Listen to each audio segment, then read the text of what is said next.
4 নম্বর প্রশ্ন করেছেন, আসসালামু আলাইকুম। ওয়ালাইকুম আসসালাম রহমতুল্লাহ।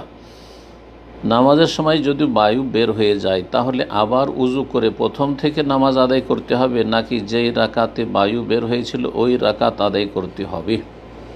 এই ক্ষেত্রে অধিকাংশ আইম্মায়ে কেরামগণ, ইমাম শাফেঈ, মালিক, আহমদ, এই 3 মাযহাবের ইমাম এবং আহলে হাদিস উলামায়ে কেরাম তারা বলছেন যে যদি কারো সলাত শেষ করার আগ পর্যন্ত যে কোনো সময় সালাম ফিরা পর্যন্ত বায়ু নির্গত হয় বা ওযু যে কোনো কারণে ভঙ্গ হয়ে যায়, তাহলে যাবে, ওযু করে আসবে আর পুনরায় সেই সলাত আদায় করবে। আগের যে কয় রাকাত পড়েছে সেই রাকাতগুলি গণ্য হবে না, সেই রাকাতের ওপর বুনিয়াদ করে বাকিটা পুরো করলে চলবে না। এর দলিল সুনান আবু দাউদে হাদিস রয়েছে এবং হাদিসটি হাসান। যে কোনো ব্যক্তির যদি বায়ু নির্গত হয়ে যায় তাহলে সে যাবে আর উজু করে ফালিয়াতাওয়াজ্জা ওয়ালিউঈদ সলাতাহু, তার সলাত পুনরায় পড়বে। পক্ষান্তরে হানাফি মযহাব আবু হানিফা রাহিমাহুল্লাহর মত হচ্ছে যে আগের সালাতের ভিত্তি করতে পারবে, এই মর্মে যে হাদিস পেশ করেছেন হানাফি মযহাবের লোকেরা বা ওলামারা, সেই হাদিসটি সর্বসম্মতিক্রমে যঈফ, দুর্বল, হাদিসটি সহিহ নয়। আশা করি বুঝতে পেরেছেন। 5 নম্বর প্রশ্ন, আসসালামু আলাইকুম রহমতুল্লাহ বরকাত। ওয়ালাইকুম আসসালাম রহমতুল্লাহ বরকাত। শেখ, একজন মানুষের 5 জন মেয়ে, তার 100% জমি রয়েছে, 100% না 1% আল্লাহু আলম, কিন্তু তার ছেলে নেই। এই জমি উনি কিভাবে মেয়েদের মাঝে ভাগ করে দেবেন? 5 মেয়ে রয়েছে। একটু আগে বললাম 1 নম্বর প্রশ্ন ছিল, সেই প্রশ্নের উত্তর যে আল্লাহ রাব্বুল সূরা নিসার আয়াত নম্বর 11-তে যে ফয়সালা করে দিয়েছেন যদি কারো ছেলে মেয়ে 2 রকমই থাকে তো ছেলে মেয়ের তুলনায় দ্বিগুণ পাবে, অর্থাৎ 1 ছেলে 1 মেয়ে, তাহলে 1 ছেলের 2 ভাগ আর 1 মেয়ের 1 ভাগ, এইভাবে। যদি শুধু মেয়ে থাকে আর একজন থাকে তো অর্ধেক পাবে। যদি 2 বা ততোধিক থাকে, যেমন 5 জন মেয়ে, 2 জন মেয়ে থাকলেও 2/3 পেত পুরো সম্পদের, আর 5 জন মেয়েও 2/3, 3 ভাগ করে 2 ভাগ পাবে তারা, আর বাকিটা অন্যরা পাবে।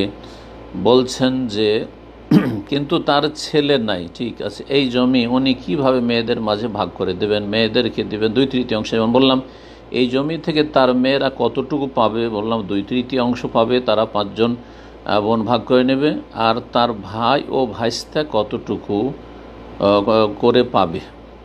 ভাই থাকতে ভাতিজারা পাবে না, ভাই যদি থাকে ভাতিজারা পাবে না, আর যদি বাবা থাকে তাহলে ভাইয়েরা পাবে না, বাবা থাকলে ভাইয়েরা পাবে না, বাবাই আসাবা হয়ে যাবে। জি, আশা করি বুঝতে পেরেছেন।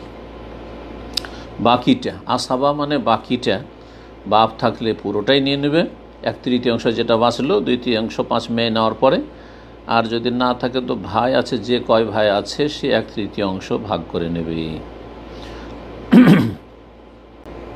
3 নম্বর প্রশ্ন করেছেন, আসসালামু আলাইকুম। ওয়ালাইকুম আসসালাম রহমতুল্লাহ। আজ একজন কোরবানি দিয়েছে, অনেক আগের প্রশ্ন, কোরবানির সময়ের প্রশ্ন, অনেক প্রশ্ন এসে জমা আছে ভাইদের কাছে, আর সিরিয়ালি দিতে থাকে প্রতি সপ্তাহে 20টি, এর বেশি তো নেওয়া সম্ভব না।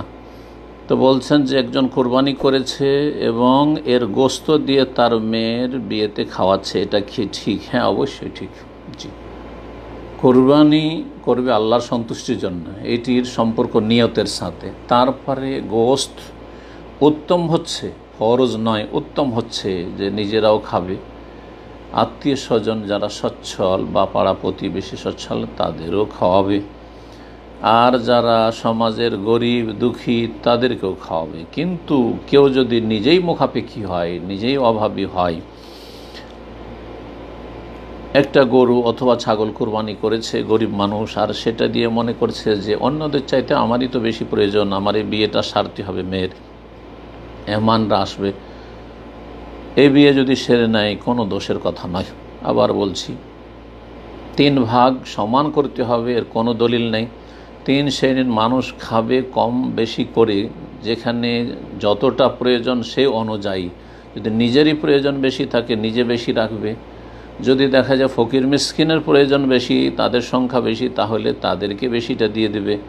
যদি দেখা যায় আত্মীয় স্বজন প্রতিবেশী সচ্ছল যারা, তাদের হাদিয়া উপঢৌকন দিতে হবে, তাদের সংখ্যা বেশি, তাহলে বেশিটা হাদিয়া উপঢৌকন দেবে আত্মীয় স্বজন পাড়া প্রতিবেশী সচ্ছল মানুষদেরকে, অথবা পাক করে খাওয়াবে, যেটা ইচ্ছে। আর যদি পুরোটাই কেউ নিজের প্রয়োজনে লাগিয়ে দেয়, সে বিয়েতে হোক অথবা অন্য কোনো ক্ষেত্রে হোক, তো কোনো অসুবিধা নেই ইনশাআল্লাহ। জি।